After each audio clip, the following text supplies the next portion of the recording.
কেমন আছেন সবাই? আশা করি ভালো আছেন। আজকে 17 জুলাই 2025। দেখেন, আমাদের বেঙ্গল সোসাইটি থেকে আপনার BCS 49 প্রিলিপ গ্রুপ ক্রিয়েট করা হয়েছে। আমাদের বেঙ্গল সোসাইটির ওয়েবসাইটে আপনি পরীক্ষা দিতে পারবেন, উইকলি ফ্রিতেই পরীক্ষা দিতে পারবেন। আপনারা এই গ্রুপের কার্যক্রম শুরু হবে 46 রিজনের পরে। তো আপনারা জাস্ট অ্যাড হয়ে থাকতে পারবেন পরবর্তী সকলগুলো প্যাকেজ সম্পর্কে জানতে বা পড়াশোনা সম্পর্কে জানতে আর কি। আসলে আমরা গুরুত্বপূর্ণ কিছু কন্টেন্ট নিয়ে আলোচনা করি।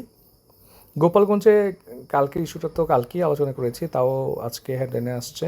এনসিপির উপর হামলা, সংঘর্ষ, নিহত 4। মোটামুটি একটা বিশাল বড় একটা ক্যাওয়াস ক্রিয়েট হয়ে গেছে। আজকে আবার দেখলাম সেনাবাহিনী থেকে প্রেস ব্রিফিং দেওয়া হচ্ছে যে যুক্তরাষ্ট্রের পাল্টা শুল্ক এখনও চুক্তি করতে না পারার বড় কারণ প্রস্তুতির ঘাটতি। এখানে আপনার ফখরুল ইসলাম ঢাকা, আমার যেটা মনে হচ্ছে যে এটা আসলে ব্যাপারটা ঠিক এটাও একটা কারণ আর কি, যে আমরা আসলে শিখি না। যেমন ফেনীতে প্রচুর বন্যা হলো, এরপরে কী করলাম, বন্যার কারণগুলো আইডেন্টিফাই করে সেগুলো হচ্ছে আমরা রিমেডি করে নেই। এখন যেটা হচ্ছে যে আবার বন্যা হলো, সেমভাবে আমি একটা প্রিপারেশন নেওয়া লাগবে যে আমি ইউএসএকে কী অফার দিব, ইউএসএ আমার থেকে কী চাচ্ছে সেটা আমি দিতে না পারলে আমি ব্যাকআপ অফার কী দিব। বাংলাদেশ একটা ক্রিটিক্যাল জিওগ্রাফিক্যাল সিচুয়েশন আছে। আপনারা জানেন যে বাংলাদেশের এ পাশে হচ্ছে, ধরেন এটা বাংলাদেশ, এখানে হচ্ছে আপনার ভারত, মোটামুটি বড় একটা কান্ট্রি। এটা হচ্ছে ইন্ডিয়ান অ্যালাই, আবার হচ্ছে চীনের সাথে সম্পর্ক মোটামুটি মেনটেন করা চলে, রাশিয়ার সাথে মেনটেন করে চলে। বাট চীনের সাথে ওর একটা দীর্ঘমেয়াদী শত্রুতা আছে, চীন হচ্ছে এখানে। এরপরে হচ্ছে ধরেন মিয়ানমার, এরপরে আপনার আসিয়ান শুরু হয়ে গেল, মিয়ানমারের সাথে এদিকে সার্ক শুরু হইলো। অর্থাৎ বাংলাদেশ হচ্ছে মোটামুটি দেখেন যে এখানে ইন্ডিয়ার পারমাণবিক বোমা আছে, পাকিস্তানের পারমাণবিক বোমা আছে, চীনের পারমাণবিক বোমা আছে, রাশিয়ার আছে, এদিকে উত্তর কোরিয়ার আছে। তাহলে পৃথিবীর মধ্যে আপনি এতগুলা বর্ডার শেয়ার করা কান্ট্রির মধ্যে আপনি নিউক্লিয়ার উইপেন পাবেন না। ইন্ডিয়ার সাথে পাকিস্তানের বর্ডার আছে, পাকিস্তানের সাথে চীনের আছে, ইন্ডিয়ার সাথে চীনের আছে, চীনের সাথে রাশিয়ার আছে, চীনের সাথে আপনার উত্তর কোরিয়ার বর্ডার আছে।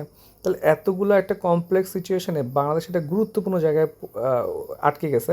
এই যে আরসিইপি যেই প্রোডাক্টটা আছে, আরসিইপি আপনার যে জোটটা আছে, এই আরসিইপিটা কিন্তু হচ্ছে আসিয়ান বেসড। তাহলে এখানে ইন্দো প্যাসিফিক স্ট্র্যাটেজি নিয়ে আসছে, আইপিএস নিয়ে আসছে হচ্ছে আপনার ইউএসএ, ওদিকে আবার চীন নিয়ে আসছে বিআরআই প্রজেক্ট এবং হচ্ছে আরসিইপি। সব কিছু মিলে বাংলাদেশ হচ্ছে এখন একটা ক্রিটিক্যাল সিচুয়েশনে আছে যে বাংলাদেশ কী করবে। তার উপর বাংলাদেশের উপর একটা চাপ আছে কোয়াডে অ্যাড হওয়ার জন্য, চীন হচ্ছে আবার কোয়াডে অ্যাড হতে দিচ্ছে না। তাহলে এরকম একটা সিচুয়েশনে বাংলাদেশের যে টেরিফ সিচুয়েশনটা, এটা শুধু টেরিফের উপর বেস করে আগাবে না, এখানে জিও পলিটিক্যাল ইস্যুগুলোতেও ট্রাই করবে ট্রাম্প প্রেশার দিয়ে বাংলাদেশকে একই সাথে ভারতের সাথে অ্যালাই করার জন্য। আর বাংলাদেশের উপর ভারতের অনেক বড় একটা ইন্টারেস্ট থাকার কারণে ভারতও হচ্ছে ফায়দা নেওয়ার ট্রাই করবে। তাহলে এখানে এই টেরিফের ব্যাপারটা আপনি শুধুমাত্র এখানে বিজনেস পার্সপেক্টিভ থেকে চিন্তা করলে হবেই না, অন্তত বাংলাদেশের ক্ষেত্রে। বাংলাদেশের ক্ষেত্রে এটা অবশ্যই জিও পলিটিক্যাল ব্যাপার। এবং অলরেডি হচ্ছে আপনারা জানেন, আমি একটা রিভিউতে বলেছি, ইউএসএ কিছু শর্ত দিয়েছে, তার মধ্যে কিছু শর্ত হচ্ছে এরকম যে এখন থেকে উইপনগুলো বাংলাদেশ হচ্ছে তার অস্ত্রের 89% আমদানি করে চীন থেকে। তো ইউএসএ চাচ্ছে ইউএসএ থেকে আমদানি করবে, যাতে চীন থেকে আমদানি না করে। এছাড়া হচ্ছে ব্যবসা কমাইতে বলতেছে। তার মানে হচ্ছে ইউএসএ অবশ্যই জিও পলিটিক্যাল দিকে আগাচ্ছে।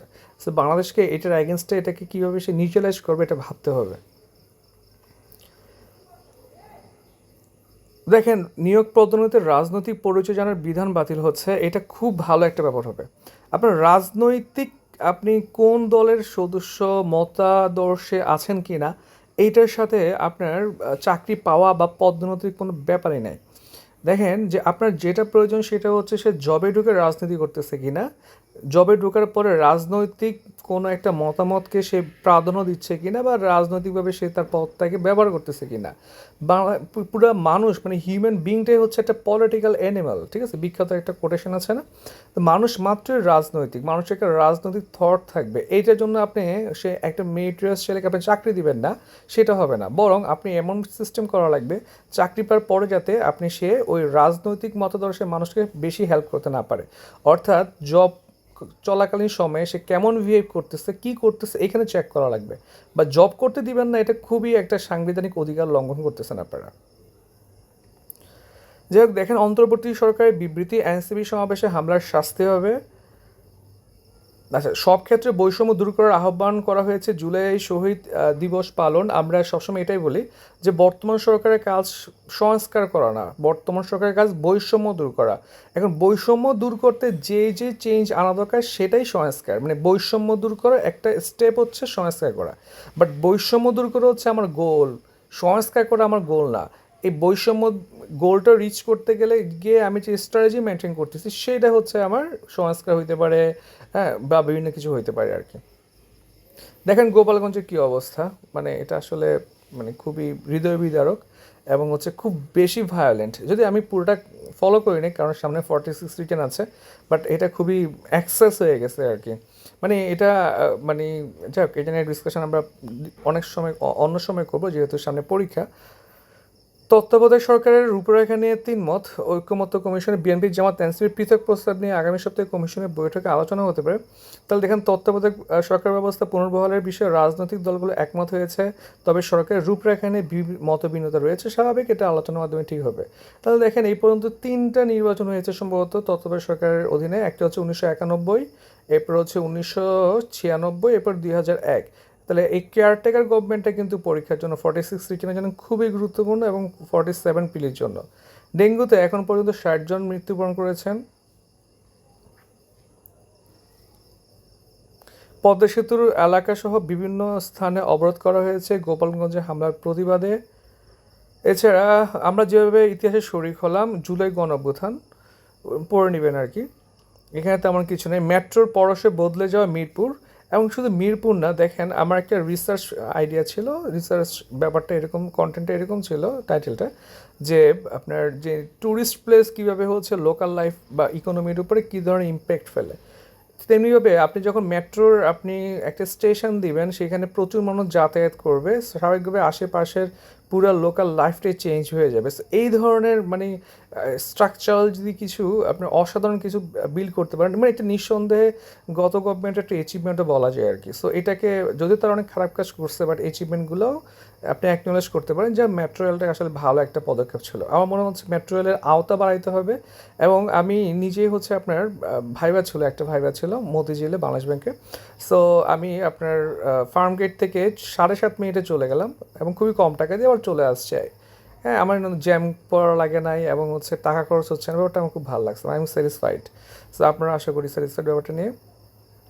এখানে তেমন কিছু নাই। দেখেন, ইন্টারন্যাশনালে গাজে ত্রাণ নিতে গিয়ে প্রাণ হারিয়েছে আরও 20 জন ফিলিস্তিনি। এই যে গাজায় যে মানুষ মারতেছে, এটা দেখলে আমার সবচেয়ে বেশি মেজাজ খারাপ হয় আপনার যে আরব যে ইসলামিক বা মুসলিম কান্ট্রিগুলো আছে। ওআইসি হচ্ছে টোটাল একটা রাবিশ সংগঠন। আমার মনে হচ্ছে যে মুসলিম যে কান্ট্রিগুলো কথা বলতেছে গাজার পক্ষে, তাদের উচিত ওআইসি থেকে বের হয়ে যাওয়া। এবং আমি সবসময় বলি, যদিও এটা আমার একটা মতামত, সেটা হচ্ছে ওআইসিটা গঠন করা হয়েছে মূলত ইউএসের মাধ্যমে। যদিও এটা হচ্ছে আরব ইসরায়েল যুদ্ধের পরে আলাস্কাতে আগুন দেওয়ার কারণে এটা গঠিত হয়, বাট এটা ইউএস প্যাট্রোনাইজড একটা সংগঠন। এটা বানানোই হয়েছে ইসলামিক কান্ট্রিগুলোকে একটা আপনার পর্দার নিচে নিয়ে আসছে, ছাদের নিচে নিয়ে আসছে। এরপরে ওই দলটাকে আপনার হচ্ছে বা সংগঠনটাকে নিয়ন্ত্রণ করার মাধ্যমে সকল ইসলামিক কান্ট্রিগুলোকে একসাথে নিয়ন্ত্রণ করতে পারতেছে ইউএসএ। মানে এখানে ইউএসএ মূলত ওআইসির মতো এরকম কিছু রাবিশ সংগঠন দিয়ে, আরব লীগের মতো কিছু রাবিশ সংগঠন দিয়ে মুসলিম ভয়েসগুলোকে হচ্ছে ওরা হচ্ছে প্রেশারাইজ করে আটকে রাখতেছে। আর নয়তো ভাই মুসলমানদের উপর এত হুমকি তুমকি যায় না। আচ্ছা, ইন্টারন্যাশনালি আজকে তেমন কিছু নেই, আজকে পত্রিকাতে আসলে তেমন কিছু নেই। আজকে পড়ার সময় ভাবছিলাম, দাম ধরে রাখতে ডলার কিনছে কেন্দ্রীয় ব্যাংক। এবং আমাদের দেখি 5 বছর ধরে ব্র্যাক ব্যাংক, সিটি ব্যাংক এবং আইডিএলসির তালিকার শীর্ষের স্থানীয় পর্যায়ে আছে টেকসই রেটিং। এবং ব্র্যাক সিটি এই দুইটা ব্যাংকই যদিও ভালো করতেছে, বাট ওদের মানে এমপ্লয়ি কালচার খুবই খারাপ। মানে ওরা মূলত ওদের এমপ্লয়ীদের উপরে রোলার কোস্টার চালায়। আপনারা যারা জব করেন ব্র্যাকে তারা তো জানেন, প্লাস যারা জবে অ্যাপ্লাই করতেছেন তারা বুঝবেন যে ব্র্যাকে জব করা এত টাফ। এবং সিটি ব্যাংকের সেম অবস্থা, ইবিএলের অবস্থা আরও প্রেশার।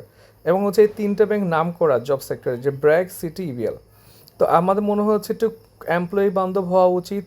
আপনারা বিজনেস করতে আসেন ঠিক আছে, কিন্তু এমপ্লয়িরা হচ্ছে আপনাদের মানে লেবার না, এটা মাথায় রাখতে হবে আর কি। খাটানোর একটা লিমিট রাখা উচিত।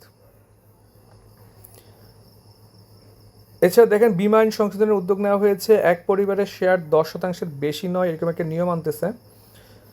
এরপরে দেখি আমরা ঔষধ শিল্পেও ট্রাম্পের শুল্কের ঘোষণা ট্রাম্পের 12 নম্বর পেজে দেখি আমরা অসহনীয় গরমে বাড়ছে দৈনন্দিন ব্যয়, শুধু গরম না, গরমে ব্যয় বাড়ে, বৃষ্টিতে ব্যয় বাড়ে। যেমন ধরুন বৃষ্টি হচ্ছে, আপনি কিন্তু হাঁটতে পারবেন না, তখন আপনাকে দেখা লাগবে রিক্সায় যাওয়া লাগবে, লোকালে জায়গা পাবেন না, সিএনজি নেওয়া লাগবে, তখন সিএনজি ভাড়া বেড়ে যাবে এবং হচ্ছে পানি উঠে যাবে, সব কিছু মিলে ভাড়াও বেশি যাবে। সো এই ক্লাইমেট চেঞ্জের কারণে মারাত্মক লেভেলের লিভিং কস্ট বাড়ছে। শেষ পেজে দেখি আমরা, এখানে তেমন কিছু নাই। আচ্ছা, তেমন কিছু নাই। এ হচ্ছে আজকের প্রথম আলো। সবাইকে অসংখ্য ধন্যবাদ।